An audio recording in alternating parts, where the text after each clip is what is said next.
ဒီနေ့က past continuous tense နဲ့မြန်မာလိုတွေ့ပြီးတော့အင်္ဂလိပ်လိုမျိုးရေးကြည့်ရ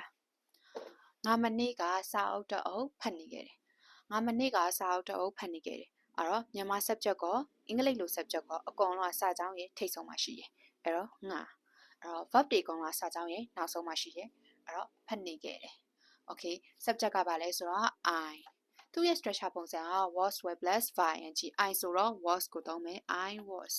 ဖတ်နေခဲ့တယ်ဆိုတော့ I was reading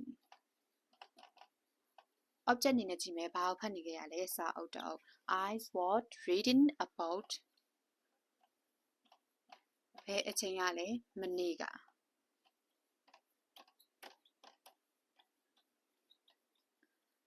yesterday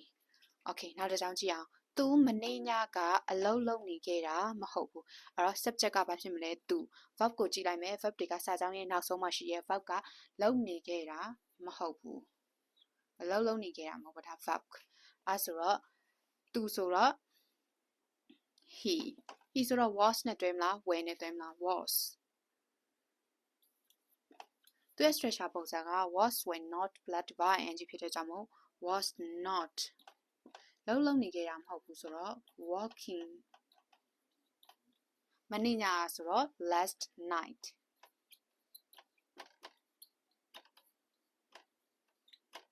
အဲ့တော့သူမနေ့ညကအလုပ်လုပ်နေခဲ့တာမဟုတ်ဘူးဆိုရင် he was not working last night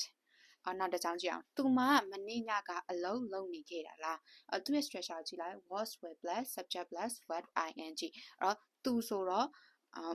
he ဆိုတော့ဘာနဲ့တွဲရမလဲ work နဲ့တွဲရမယ်